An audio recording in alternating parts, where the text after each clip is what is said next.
Hey folks, it's Rob Flux here with another Sunday session, and tonight is open mic night, which is your chance to ask me anything you like and see if you can stump the guru. In order to do that, what you need to do is click on the link below, submit your question in advance, and that will give me the opportunity, I should say, to prepare for that. And I've got a ton of questions that I'm going to go through today. But before we do, I wanted to talk about a super important announcement. And that is the fact that twice a year, we run a free one-day event called Developer Launchpad. And it's coming up on the 16th of February, which is only 2 weeks away.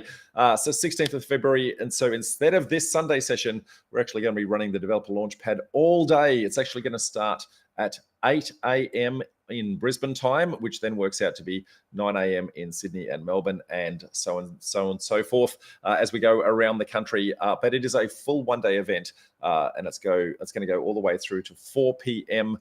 From a content perspective, and then afterwards I do an epic question and answer time where again you can actually interrogate me and ask as many questions as you like. And when I say epic, some of those Q&A sessions have gone from anywhere between 5 and 7 hours long. So I'm just going to go until I drop, folks. But Developer Launchpad is where we give you the insights on where I think the market is going over the next 24 months or so. And the short answer is, folks, that I think it is going to the moon. Like, this is seriously a time that I've been predicting for the last 2 years. Anyone who's been following me for some time, coming to my Developer Launchpad event, I've been saying that it's 2 years away, it's 18 months away, it's 12 months away. I'm telling you now, folks, it's now. We are at the precipice of a market that is absolutely going to rock. And I don't think that I've seen any technical setup like this in the history of my time in the property development space or the property space. And I've been doing this since the age of 18. So a 37-year history in property and property development, folks. So if you want to understand why I think that, and more importantly, what you can do about that strategy, what sort of things are going to be working in what sort of areas, and a whole bunch more. And if you are trying to get into property development and you've never thought that it's possible or within your reach because you've got no money to start with, well, we're going to show you 7 different low or no money down strategies that have been working for years and years and years for both me and all the members in my community. As a matter of fact, we have real deals that are presented at our meetups all the way around the country, and 80% of those involve one of those 7 low or no money down strategies. But there's a new kid on the block.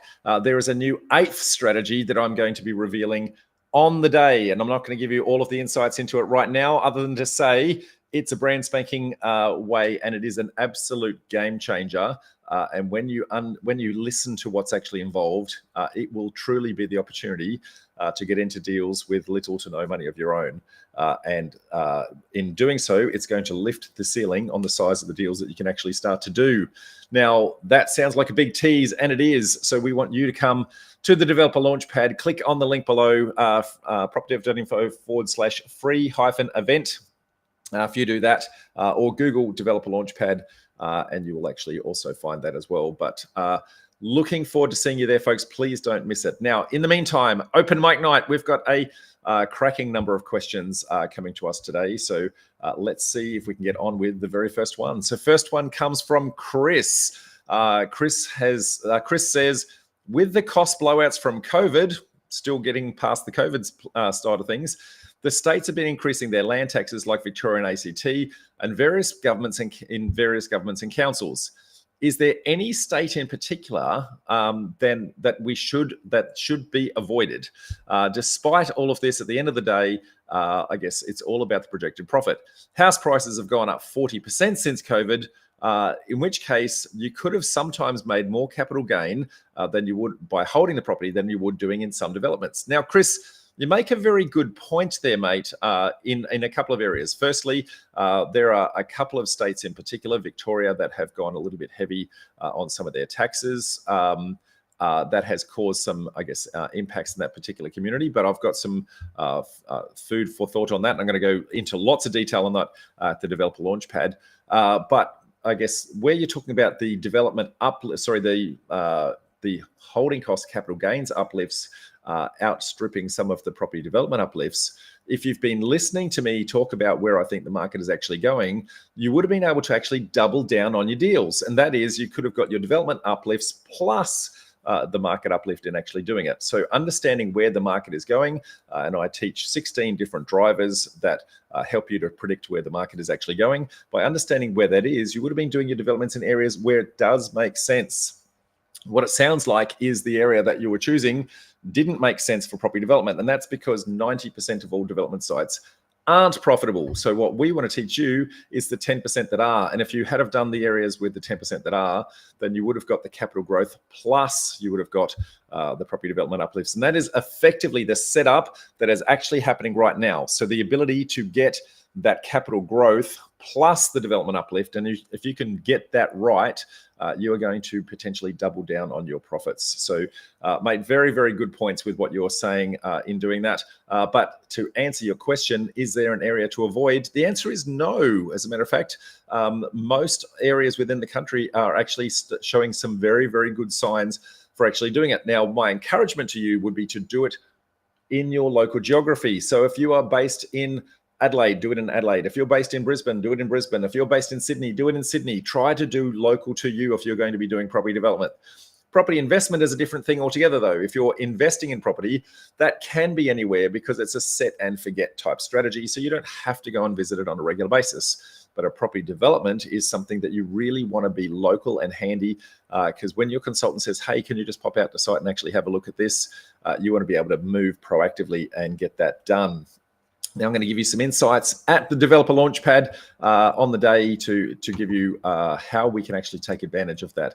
Now, again, here's the link for that for anyone who's, I guess, wanting to turn up to that developer launchpad, propdev.info/free-event. Anyway, hope that helps, mate. Next question comes from Jay. Jay says, I'd like to subdivide one of my properties which is on 1,960 square meters in Slacks Creek in Queensland in a low density residential area. I've had quoted by one of my town planners that it will cost at least $400K to subdivide the 3 lots because of access to stormwater points and land level issues. Is it out of our budget for any solution or any idea for the property? So Jay, very, very difficult without actually seeing the property, mate. But for a 3-lot subdivision with a $400K, construction cost, the earthworks that they're actually talking about here with regards to the levels must be fairly significant, must be doing some fairly hefty retaining walls and stormwater solutions and that sort of thing. And so what it sounds like is you've got potentially one of the opportunities there where it is developable but not profitable. And if that's the case, you might be better off to just do something like putting a granny flat in the backyard or something along those lines to get, I guess, a secondary income coming from that particular property without going through the full development application process in order to subdivide, because it doesn't sound like a profitable deal. Now, we have to do some homework on what is the finished price actually worth, but it sounds like you've also owned it for a long period of time. So my thoughts would be, without knowing your personal circumstances, your holding costs might have bought it in a different market cycle. It's not really hurting you to actually hold that from a long-term capital gains tax perspective, long-term hold perspective. But if you can get some additional revenue by modifying the existing dwelling, maybe turning that into a rooming accommodation, maybe put a granny flat on the back, those sorts of things, that's probably the better outcome rather than doing a subdivide that's costing you $400K to only get 3 lots. It just doesn't seem very cost effective in this particular instance, mate. I wish I could give you better news, but without knowing your deal and without seeing it and whether or not I guess they are real numbers, my only comment I would say there is that your statement was that you got the quote from your town planner. Now, the town planner is going to be able to tell you if you can get your development approvals through, but they're not going to be able to give you very accurate costs with regards to the construction side of that. Instead, you want to be talking to a civil contractor, so civil engineer to actually do the design and a civil contractor in order to scope up the works. So my encouragement, go talk to your civil contractor first and a civil engineer first, see how bad the problem actually is. Maybe your town planner has misestimated. So let's just close the loop on that before walking away from the opportunity altogether, and just make sure that we're making our decisions that are fully informed, mate. Anyway, Jay, hoping that helps you at least move forward with the decision. Next question is Alison. Alison says, I'm renting at the moment, which is eating up my deposit for buying a unit. With a small deposit less than 10,000, is there a way to buy a unit? I'm also considering a buy together way. So buying with other people. I was wondering if there's a system to put in place that's easy but not messy. Alison, what you're talking about there is a long-term buy and hold. Now, I want to comment here first. I've done 20 years of buy and hold, and I've also done about 17 years of property development. And so I'm predominantly in the property development space nowadays. So the property investment side, which is what you're, I guess, wanting to talk to here, has very different impacts and drivers with regards to how you can actually get into deals. Now, let me explain. If you're holding a property for 20 or 30 years, and that's how the bank is going to assess you, they're going to look very much at your deposit and very much at your serviceability with regards to your ability to afford the deal. If, however, you are doing property development, then you're going to be manufacturing profit in the process, and it's a very, very short duration. So the banks are looking at it for a very, very short timeline. And instead of your serviceability, they look at the profitability of the deal. And when you do that, you can actually start to carve up some very, very creative solutions. Unfortunately, with a long-term buy and hold solution, you don't get that flexibility. Those 7 low or no money down deals, plus the new 8th one that I'll be revealing on the 16th, they don't unfortunately really work too well in the buy and hold strategy approach. Now, that said, depending upon where you're actually trying to do this, there's a number of different government incentives that might actually help you out. So firstly, there is federal government who have a ownership share arrangement where they will actually take a percentage of the deal. And so you may not have to come up with all of the price. So they will contribute anywhere up to 40% is my understanding of the property. Now, as the property grows in value and you sell it in the future, then you give 40% of the proceeds back to the government. So they effectively become your joint venture partner. So that's the federal government.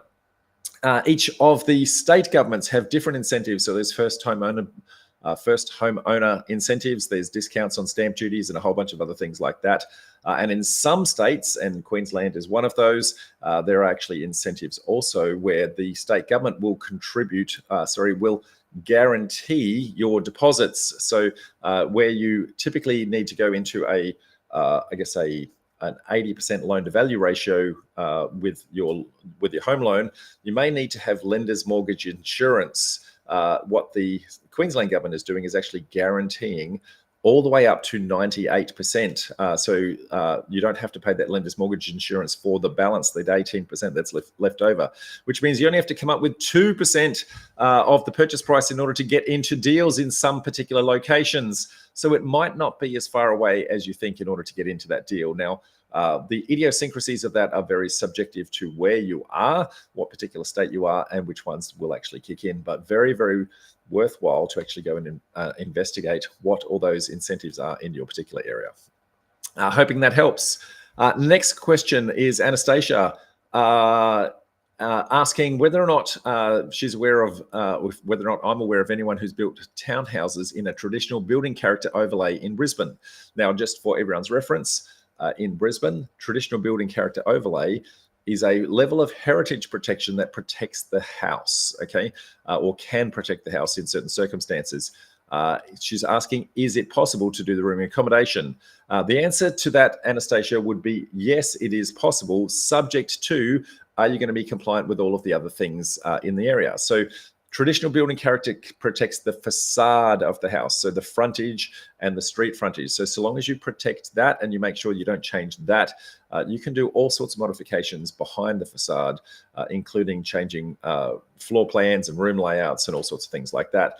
And so long as you can keep that facade, then you can modify the house and make it modern in all sorts of ways, including putting rooming accommodation in, so long as you meet the requirements with regards to your fire, disability access, and also, I guess, make sure that you're compliant with, I guess, the less than 5 people in Queensland. Now, the number of people allowed in each council is slightly different, but in Brisbane, where you're actually looking to do that, it is 5 people or less inside the building, and then that does not require a development approval, but it will require a building approval, which has a referral to Brisbane City Council in that instance, in order to make sure that you're compliant with the traditional building character heritage protection mechanisms, but it won't stop you from doing the rest of the development. Anyway, hope that helps you, Anastasia. Next question is from Melika. Melika says, with regards to directors' liabilities insurance, do developers who are directors of their development typically have this? Wondering if this is considered essential or nice to have in this game. We're doing small-scale townhouse developments. Look, Melika, there's a couple of different elements to actually be considering here, okay? Now, my strong recommendation is to always err on the side of caution, and if you have any doubts at all, make sure you go and talk to an insurance broker and actually get, some quotes with regards to that, and also understand what that is actually protecting you. At a very, very high level, directors' insurance, directors' liability insurance protects the director for any potential breaches that they may do, which are not fraudulent, okay? And there's a couple of other things in there. So if you're doing something deliberately fraudulent, then you are never protected by insurance. But if you do something that is legally compliant, you do all the right things, but for some reason things go wrong, the director's insurance can potentially protect you from being sued for negligence and things like that. So it's trying to protect you in those elements. Okay, now if you're doing deals for yourself, with just yourself and nobody else but yourself, then the likelihood of anyone suing you is yourself and yourself. Or potentially the person who you've actually sold the finished product to. And so you've got levels of insurances that would be protected from the quality of the product perspective, but it's really the have you done anything that has misrepresented them that you're actually trying to protect yourself against. Now, if you're doing it, the development on behalf of others or working with others, and you're taking a management role, now the risk is much, much higher. And so your caution would be leaning towards more that's almost a mandatory, whereas previously you might consider that something that you might think is optional. Now, again, I would always suggest to you that if you have any doubts at all, always better insurance and better protection in all particular instances. But again, talk to your broker as to whether or not what you're trying to protect against is actually covered by the policy, okay? But hoping that helps, in understanding that. Next one comes from Melissa. Melissa says, what do most developers do in regards to duplex new builds? Do they A, secure the land first, then lodge a development approval, and then get an architect and build the team and go from there? Or B, do they already have the design and the builder ready, then source the land? This way there is less delay potentially. This could be difficult to get timeframes for build teams. Would appreciate any feedback. Thank you. So Melissa, you're right. They're the two different approaches that you might tend to do. Now, my guidance and candor would be, firstly, understand that you're clear on your particular strategy. You want to do duplexes. So you're going to go into an area where you're going to find where the duplexes are financially viable. And in that area, then you're going to find the builders that are typically working in that area. Okay. You'll also find that in that area, there will be typically a fairly similar lot size across the entire suburb. Okay, so what you might find, depending upon the location, it might be that 600 square meter lots with a 15 meter frontage is the norm in 80% of the lots in the area, in which case you can do exactly what you do. Well, I know who the preferred builders are in the area, and I also know what the typical sizes are. So I would have already mapped out my preferred design going in. Now, I say preferred design. We need to look at every single lot on its own merits. Okay, so there might be some idiosyncrasies that might vary that design for whatever reason. Maybe you can't find an exact 15 meter when the opportunity presents itself, but you can narrow down the process by understanding which builders are actually working in the area that specialize in those duplexes, which architects are actually working with them. Quite often, the duplex builders actually have an in-house team that actually do that. So you might keep that within that team. But in either case, you're always going to look at the site on its own merits. even though the majority of those properties in that area are probably a cookie cutter type design. Anyway, hoping that helps you, Melissa. Next up, we've got Johnny. Johnny says, I'm looking at a block, existing house to keep. It's got asbestos-filled walls and ceiling, the whole across the whole house. It's a 3-bed, 1-bath. What would be the anticipated cost for full asbestos removal? Obviously, I'll need to resheet as well. I want to add value to the property, hence the asbestos removal. So do I do some structural, so I can do some structural renos and develop the site as well? Thank you.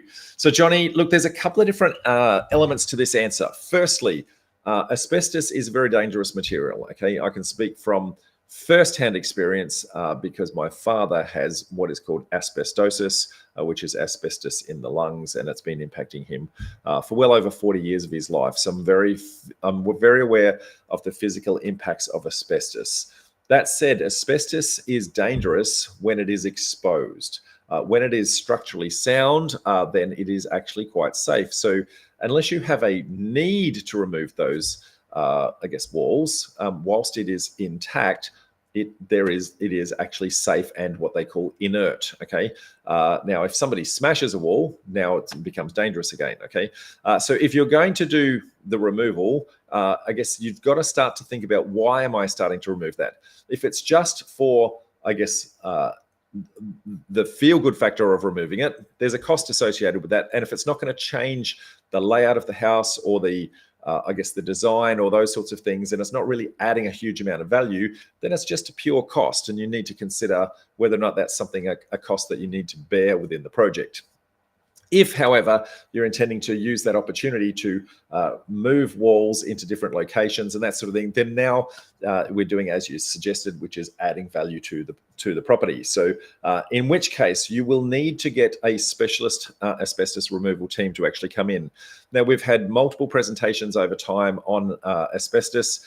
A previous presentation, so if you are an annual member, you can actually dial into our members only portal and actually have a look at previous presentations, and you'll find that there is 2 that come to mind. One was in Sydney approximately 12 to 18 months ago, and another one was in Melbourne, I believe, about 2 years ago. So if you go back and actually look at those, they'll give you some insights into the kinds of things to actually, one, how to identify how much of the asbestos is actually in place. In this instance, you think it's the majority of the house.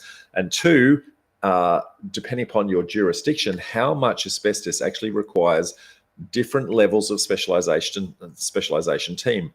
There are small levels of asbestos where you only need a low-level certificate in order to do that.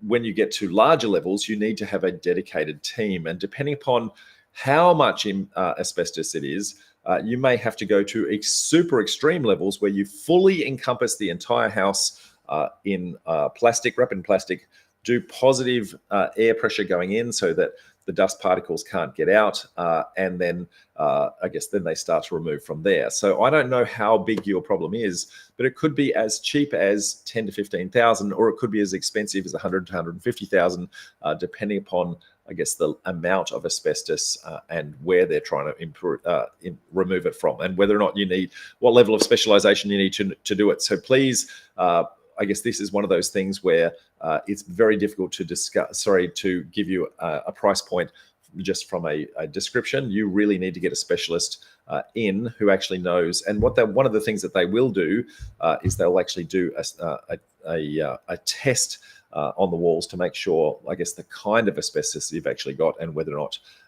it is called a friable asbestos or a non-friable asbestos, because that changes the outcome as well. Anyway, Johnny, hope that helps. Next one, Charles. Charles says, are there any lenders or loan packages that cover purchase of an existing residential house plus the renovation cost to convert into a rooming house? Charles, that's a tricky one, mate, because most residential lenders don't like rooming accommodation. Okay, they deem it to be more commercial in nature. So you're going to need to be dealing with a commercially minded lender. Okay, and a commercially minded lender is actually going to be looking at the viability of the deal, and they'll look at what is it actually going to cost you to do the renovation, plus what's the rental impact that you're actually going to have along the way. And they're going to be interested in having the long-term hold on that. But it is a commercial rate. So commercial lenders assess things differently. They want larger deposits, and they'll actually refer to those as equity rather than deposit. So you might need to put 30 or 40 even percent deposit into the deal to actually have them actually interested in the deal, because they deem the number of tenants as a potential for high turnover, and so they would deem that to be relatively risky. Now, if you are an experienced operator and you know how to actually run these things well, then you can mitigate most of that risk. And a lot of that is perception rather than reality, but that's not how the lenders actually look at it. So yes, there are a number of lenders out there. There are lenders out there such as Crowd Property, for example, who would probably be interested in that from the actual development side of things, but they're probably not going to be interested in that for the long-term hold. So then you need to transition that to someone to look after the long-term hold. I'm not sure if there's anyone that would actually look after both phases of that, though. So you may need to get two different lenders involved in that. But either way, reach out to the guys at Crowd Property, and I'm sure that they could actually help you to introduce you to someone who could look after the holding phase of that once you're complete. Next question, again, Anastasia coming back. Question about splitter blocks and NBN in Queensland. As there are already, so firstly, I'm going to explain what a splitter block is. A splitter block is when you've got a single title that already has two lots on the title. So in order to release the title, all you need to go is go into the titles office. And what they do is they just separate the titles, and then without any development application, you now actually have two lots of land. Okay, so that's a splitter block. So her question then goes on to say, as I already have the two lots on one title, and one already has an existing connection because it was one lot, I was expecting to only have to pay for one lot of charges from NBN. However, they're charging me for two. And that's because they think it's a property development. Is that how this should be? Is there a workaround? Or am I not creating a new, as I'm not creating new lots? So Anastasia, you've picked on I guess a quirk in the system. They're going to deem that you are being a developer, and because you're being a developer, they're going to charge you for two connection points, even though you already have one existing one, because they don't know if they can actually repurpose the existing one that's in there. But you're on the right, I guess, approach here, where if you actually go and separate the titles first, and you can actually keep that NBN connection intact, and that's the key here, whether or not you can actually keep the existing NBN connection intact, then at that point, you don't need to apply for both lots, but instead you only need to apply for the one lot that does not have the connection. So that's going to save you one NBN connection fee. Now, that said, NBN connection fees are not expensive in the scheme of things when it comes to the development side of things as well. So it shouldn't have a large impact on the profitability of your deal, but still paying for a fee that you don't need to pay is something that we always want to try and avoid. So hoping that helps. Next question comes from Elvira. And she says, hi, amazing people, need your advice. We're considering a property which will be sold via an auction in Adelaide. We'd like to subdivide in the future, and in the meantime, put a minor dwelling at the back. Checking SAPA, that's the South Australian property portals, and there are no issues. All sewer and main water lines are along the street. However, the Form 1, which is the disclosure document, states that there is an easement described as electricity and telecommunications infrastructure, which may also include things like gas, water, and sewage. The agent said that these statutory easements are common for all properties in Adelaide and are primarily for utility providers to access water and gas meters. It's just not all forms include this. I've also downloaded the report from Dial Before You Dig, which states the gas assets located in the close vicinity, recycled water assets, and communication assets. We are uncertain whether or not this is a standard easement that would be impacted our plans for subdivision or ancillary dwelling, as it presents significant limitations that create financial and logistical challenges. I would appreciate your advice. Thank you very much. Elvira, okay, couple of things here. Firstly, the fact that the easement exists, there's two elements to the easement. There is the legal document that actually says what the easement covers, and then there's the lot design that actually shows how much of the lot is actually impacted by the easement. You need to read both of them together, not individually. Okay, so firstly, what is actually part of the easement? What is it actually allowing? So is it just allowing access for them to walk onto the property in order to access manholes and things like that? And where on the property are they actually allowed to do? Because they won't be able to walk over the entire property in most instances. So it might be a 1 meter wide access point or something along those lines. Once you understand the where, and you then understand the what, that then gives you the constraints that you're seeking in order to understand where you may be able to put other dwellings on the property. But you need to read both of them together. Now, in your disclosure document, your Form 1, in other states, it's just called a disclosure document or a Section 32 if you're in Victoria. That disclosure document should have both of those elements in there. And if you don't know how to interpret that, then take that to your solicitor and they should be able to interpret the legal definition. And then the I guess the lot design will actually show where the easement physically exists, and that will help you to actually understand the impacted area of that. So without that information, you can't actually make a determination that you're actually looking for. Okay. But with that information, you should be able to make some very clear distinctions on that. Now, hoping that you're in the due diligence phase and that you've still got time to actually investigate that fully before making a commitment to go ahead one way or the other. So that's what you actually asked for. Here's some value add for what you didn't ask for. And that is that you said that your intention would be to actually subdivide in the future. And in the meantime, you're wanting to put a dwelling on the back. Now, a subdivision is probably actually going to cost you less than the actual putting the dwelling on the back. So if your long-term intention is to do the subdivision anyway, you're going to add some cost by putting the dwelling on the back, which I guess you might prefer to defer that into doing the current subdivision and unlocking that potential straight away. Now, if you do that, then you might be able to A, sell down the, I guess, the new vacant block of land, pay down some of your debt, and potentially even still put that granny flat at the back. So all of a sudden you've reduced your debt significantly and got the second income that you're actually seeking. So have a think about that, depending upon where your existing house is located, whether or not that's actually a good idea. But you should always look at a deal with multiple permutations. So plan A, plan B, plan C, plan D, and then work out which is the best for, I guess, the most amount of money in the least amount of time with the least amount of hassle. And doing a subdivision is actually not that hard to do. If you're saying the SAPA portal has no particular issues on it, you could potentially repurpose that cash towards that home and subdivide, sell the land straight away, pay down your debt, and you have some very nice positive cash flow as you go. And then recycle the money back into the house. Hoping that helps. Next one, Ali says, hi, how to find the property builder based on the property address.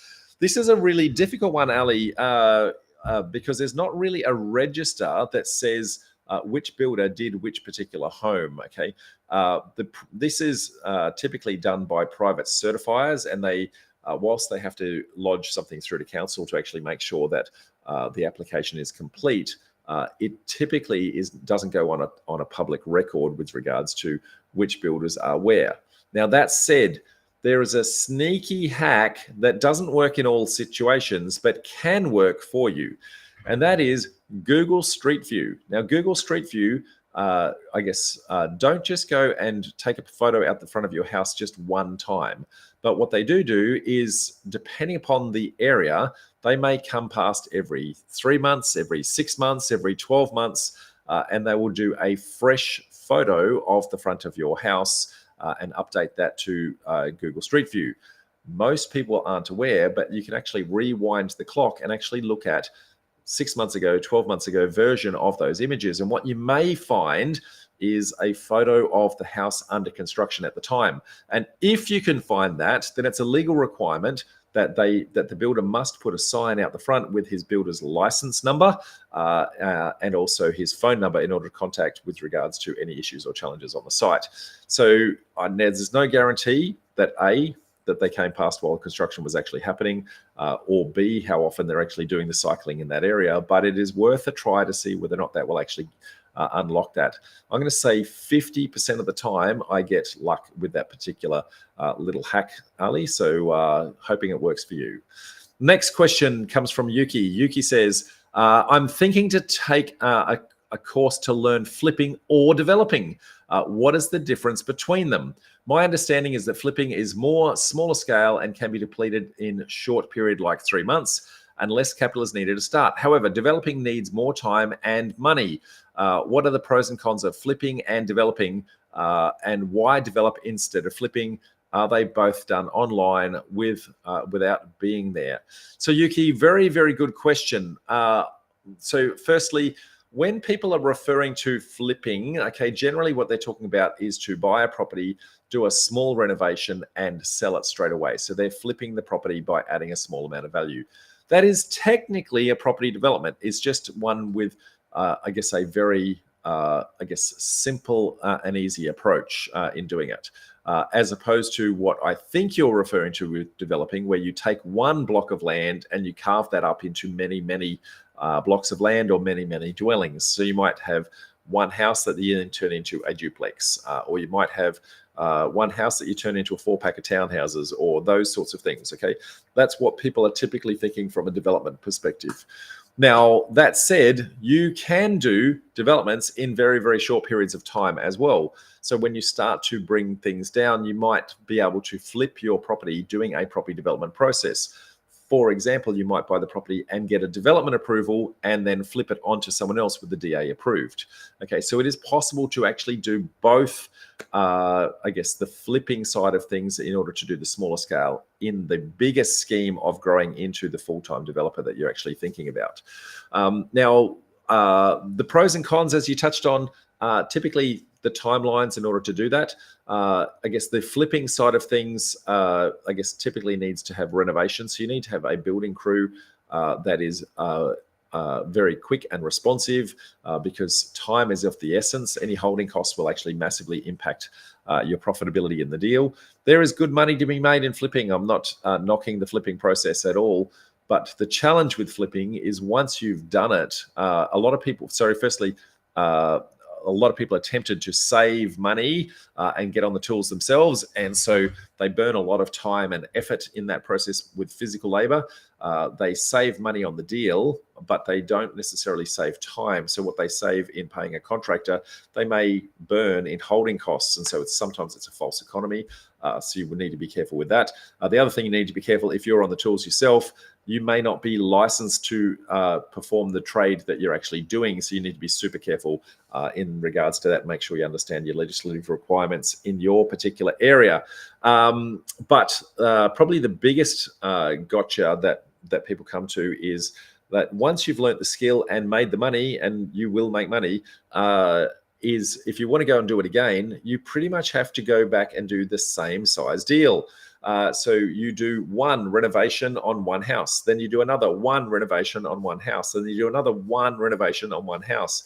So you end up swapping your day job for your property development job, which then isn't something that over time scales. So the difference in the developing side of things you're actually talking about is, hey, you can actually start to learn how to do a small version of a development and then step up a deal size and step up a deal size. So for example, you might do a duplex, then a 4-pack, then a 6-pack, and you're using the same skills again and again and again, and you can actually start to scale. With the renovation side of things or flipping, you don't get the ability to scale the size of the deal. And so the effort side of things will be the same every single time, and you your 1 hour's work equals 1 hour's pay. Whereas when you start to scale your projects, your 1 hour's work is now giving you many, many paydays because you're selling many, many products. So have a think about that from a long-term path perspective.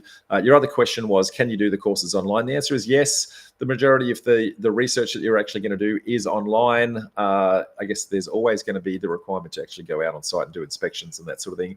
But you've got a lot of work to do to actually learn the process beforehand. My guidance would be, one, come to one of our meetups, and I'll give you some links to come to the meetups. Come to the meetups, and that's going to give you some insights into understanding what some of the development strategies are, what's actually involved in actually doing those, and whether or not that's something of interest. You can then go, if you become an annual member, then you can actually then go and look at a whole bunch of real deals that people have actually done to see whether or not it's attractive to you. We also have a free course. It's called the 7-Step Formula to Financial Freedom. You can do the free course and actually just understand what it actually takes to become a property developer. And you're not going to be a property developer by doing that course, but you'll understand what effort and skill sets you're going to need and what the time and durations and that sort of thing. So it's kind of a way to dip your toe in the water without causing too much pain. And that's about a half-day course to actually do that.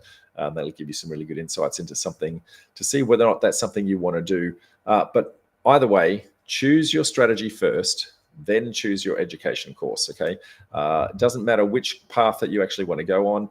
If you want to learn property development, then there's no point doing a reno course. If you want to learn renovations, there's no point doing a property development course. So choose the strategy first, and then let that inform which particular course that you're actually going to do.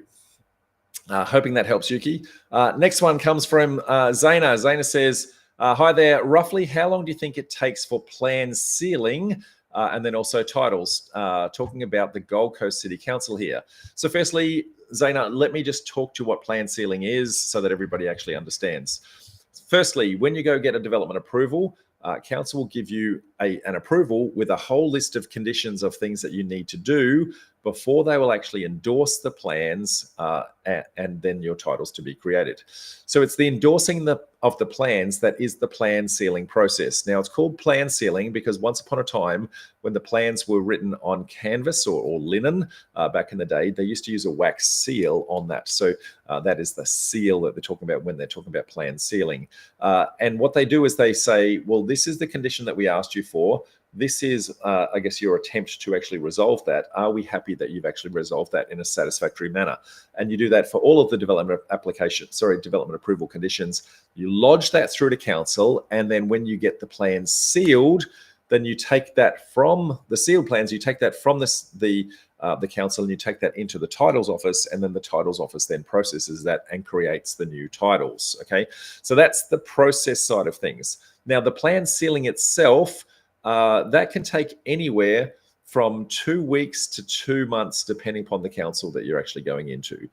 Some of the councils do have a fast track process where you can take that to a third-party consultant who is endorsed by council to actually review those conditions on their behalf. And if they think that they're satisfactory, they will anoint that on the spot. Okay, so the fast track approval process kind of locks it in at that 2-week mark. Okay, now this is just the lodging process and the review process. Obviously, the preparation work to actually go and do all those things. So if they say, hey, you've got to put a new footpath at the front end of your property, you still need to actually go and, I guess, tender for the works, get the consultants to actually install the concrete, remove all the old ones, put the new ones in, clean it all up, all that sort of stuff. So that takes time to prepare for it. It's the lodging part that we're talking about here. Okay, so you can, if you've got all the tick in every single box, you can actually get an approval in as quick as 2 weeks if you go through that fast track approval process. Or if you lodge, typically it's going to be 4 to 6 weeks in most councils. But it can take as long as 2, maybe 3 months in a very, very worst case scenario. I would always be checking in with council on a regular basis and saying, hey, how do you go with that? Any questions, those sorts of things, just to push that through as quick and as timely as humanly possible. Now, that's the plan sealing side of things. The actual title side of things, once you take it to the titles office, typically it's going to be somewhere between 5 and 10 days to actually get your titles created.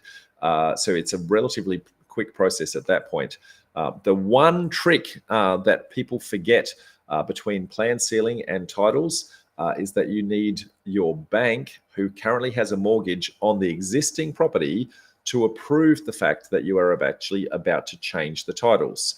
So if you've got one lot and you're going to turn that into 4 lots, what they have to do at the titles office is they have to tear up the original title for the one lot, and then they create 4 brand spanking new ones. The problem is you've got a mortgage on the first one, and the bank will actually say, well, unless we are happy that you are going to let us go on all 4 lots, then we are not going to release the mortgage on the first one. So you need to get what is called general consent, the bank's consent to actually do that. And that's a critical step in the process that a lot of people miss. And if you wait to the very last second for that, the bank approval process can take anywhere up to 2 months itself, because whilst it's a fairly common practice inside the banks, there is no easy path in order to get to the team that actually does that assessment, especially if you're going through mortgage brokers and that sort of thing where they've never done that before. Okay, so be very, very cautious of that one particular step. You can attempt to get the general consent before the plan sealing process has been lodged. In most instances, the bank will not approve that. So it's a 50-50 line ball as to whether they do. If they do, though, it means that you're going to go through the second half of the process super quick. If they don't, then what you're going to have to do is you're going to have to get the plans sealed by council, then take that to the bank, wait for the bank to do the process, then take that to the titles office. That's the missing step in the loop that most people forget about. So Zaina, hoping that helps you. Anastasia back again with another question. On construction projects where development finance is involved, how long does it usually take for inspectors to come out to site and the money being paid to the builder on a particular claim? Anastasia, what you're referring to there is where your bank has mandated that a quantity surveyor comes out and does the review to make sure that I guess the build is at the appropriate stage. So a quantity surveyor, and the term quantity refers to the bill of quantities that they're referring. So they're measuring how much timber, how many nails, how much concrete, all that sort of thing. So if the builder is saying, hey, it's at frame stage and we're 100% complete that stage, the quantity surveyor goes out and they review the plans and they review what's actually being constructed, and they say, yes, you are right, builder. You've said 100% on the frame stage. We agree it's 100% on the frame stage. We are happy to pay that particular bill. Okay, so in order to do that, if you are proactive in the process and you work well with your builder, he's going to give you a heads up as to when the claim is actually going to come through. Then you will tee that up with your quantity surveyor to come out as quick as humanly possible. Okay, so by working with your builder, you can shortcut this process, and he can say, look, on the first of the month, I'm always going to lodge I guess whatever claim at that particular time, or he might give you 2 weeks notice that a claim is about to come in. That gives you time to then go and book your quantity surveyor in order to schedule them to come on site. Otherwise, it could take you 3 or 4 days for them to come on site. Then they would then need to write up the report, and then you lodge that to the bank for payment and processing. Typically, I guess you would have that turnaround in less than a week, but you can fast track it, that, as I said, by coordinating them up front. So typically it's less than a week.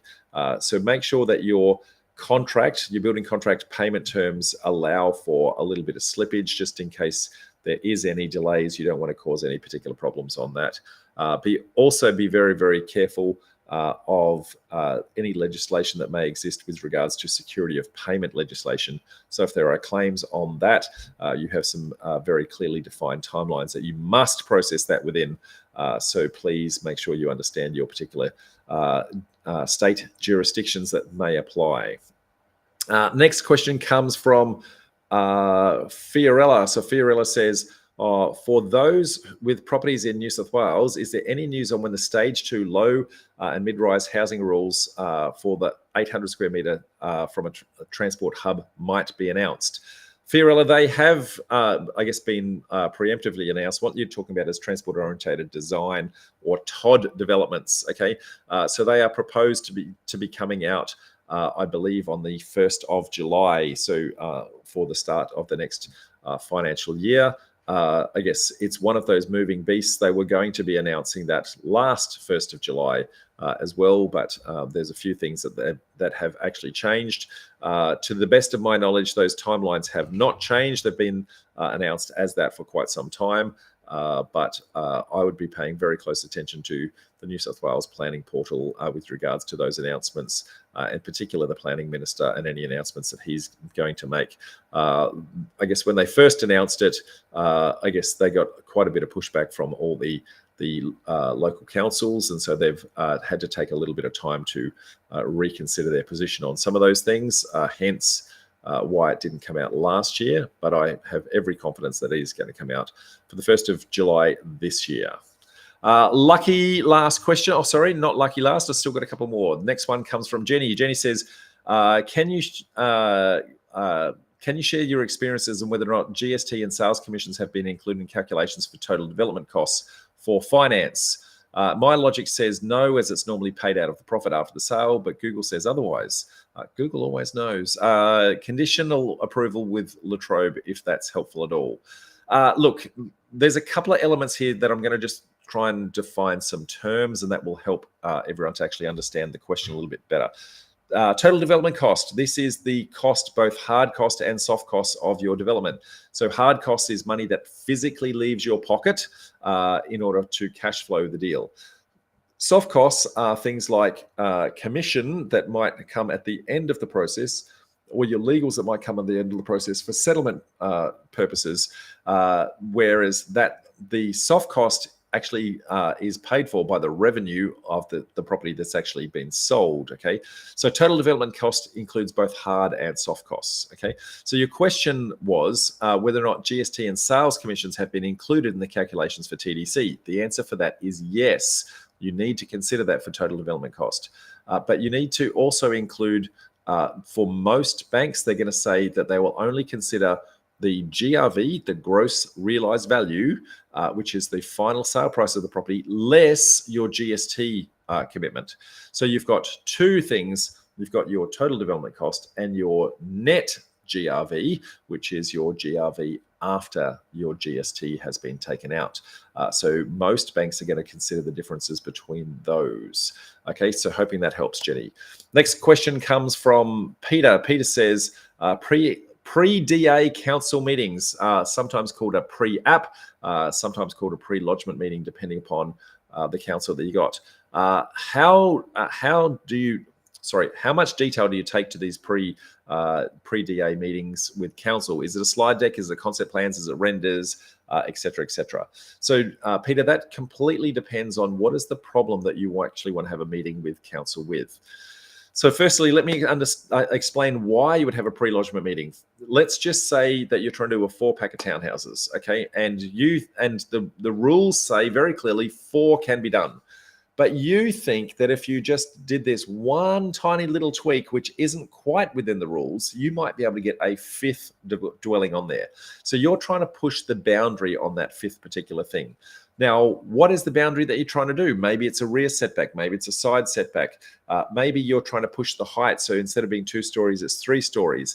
Depending upon what the rule is that you're trying to bend or break, you're going to have to prepare expert reports on that. Okay, so now depending upon what that thing is, you're going to need 1, your town planner there, and 2, the particular expert with the expertise in that particular element. So for example, in that instance I just described, that would then be the architect. So you would turn up with both your town planner and your architect.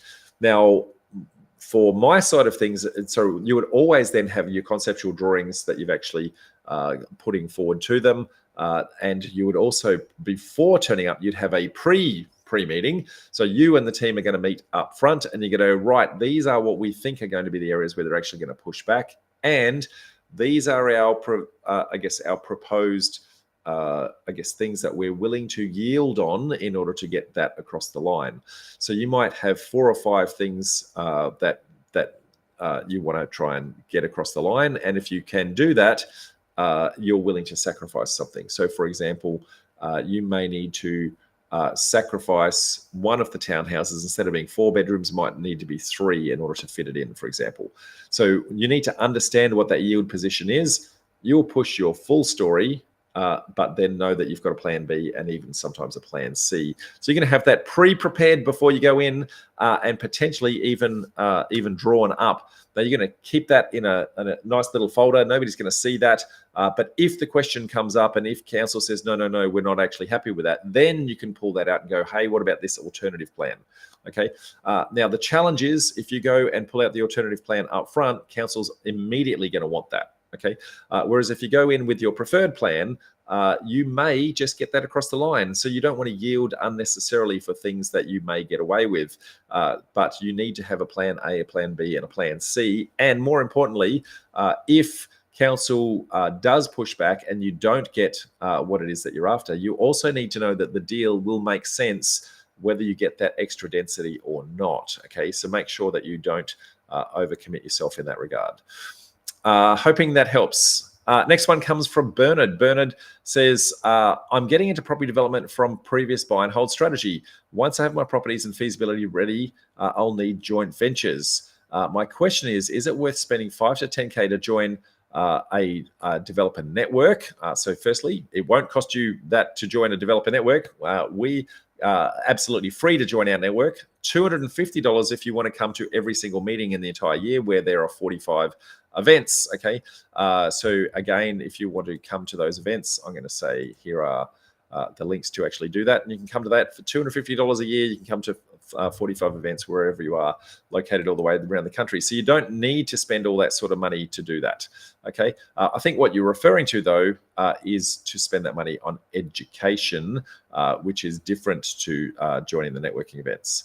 So back to your question though, should I spend that money? I guess before going and looking for JV opportunities. So that's kind of the question. So Bernard, what I would say is there is 0 point at all trying to convince people to, invest in your deals in any way, shape, or form when you've got no evidence at all on your ability to actually execute those deals. It's a chicken and egg type scenario, but you need to educate yourself in this realm in some way, shape, or form so that there is some believability and substance in your capability to actually execute on that process. Otherwise, you're going to get somebody excited about investing in you, and then you're going to go, but I don't yet know how to do it. So just wait there for a minute. I'm going to go learn the process, and that's going to take me another 6 months or so. Then I've got to find the deal.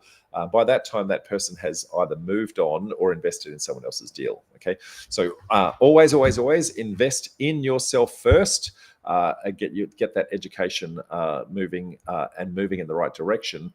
Then when you're talking to potential joint venture partners, then you can actually demonstrate to them, hey, I'm on this path. This is where I am in the journey. And I think I'll be deal ready around about X months time from now. Would you be in a position to go there? So it's a much better qualified conversation, and they can see that you're genuinely putting the work in to learn the process. And so they're going to be more receptive of helping you in that regard. Anyway, I think that's the last question of the day. No, I've got one more from Belinda. Belinda says, a question for Brisbane City Council. So a vendor has a splitter block and the house straddles both blocks. We've touched on what a splitter block was before, 2 lots on one title. And the house straddles both blocks, i.e. the house is sitting right in the middle. The house has too much intrinsic value to demolish. But the good news is that it's a corner block, and with a boundary realignment, we could free up the backyard for about a 400 square metre block with city views in Camp Hill. Well done. Question is this: how receptive is Brisbane City Council to boundary realignments, and is it a lengthy or expensive process? I've never dealt with them before. Belinda, super easy question in this particular instance. The fact that it's already on 2 lots and how they're actually positioned, that's a no-brainer for them to physically just release the title. But as you've said, in this instance, because you want to keep the intrinsic value of the house, what you need to do is, instead of doing a boundary realignment, which is what people are thinking it is, it's actually a full, complete subdivision application. You're calling it a boundary realignment, okay? But effectively what they do is they just delete the original line and they create a brand spanking new line, and you're going to have to ignore the fact that the 2 lots were already there and comply with all of the rules of the subdivision process. Now, it's a relatively easy thing to do. The only benefit in it being a splitter block at all is when it comes to the council contribution fees, or in Queensland, they call them infrastructure charges. It means that you already had 2 lots. And so when you go to create 2 lots in the future, they go, well, you had 2 before, you get 2 now. So the fees neutralize themselves out. You say, well, you've got 2 credits and you've got 2 charges. There's 0 cost when it comes to the council contribution fees. That's the only real benefit in this particular process. Otherwise, it's a full development application. Anyway, folks, hoping that you got plenty out of that. A quick reminder again, just before I go, just to let you know that we are running our Developer Launchpad event on the 16th of February. It is an all-day event. It is a Sunday. It starts 8 a.m. in the morning in Brisbane. That is 9 a.m. in Brisbane and Sydney, and then times vary all the way around the country. It is a cracking day where you're going to get all of my insights into where the market is going, why I think it's going there, and more importantly, what you can do about it in order to cash in on the current housing crisis, and the ability for you to tap into a huge number of government incentives that are going to enable you to get some massive, massive goals, where you also get the property development potential or property development profit, as well as the capital uplift that's going to happen with this market boom that's actually coming. So very worthwhile day to come to. Make sure you register, come along, and I cannot wait to see you there. Until then, folks, I'm going to say bye for now. Bye.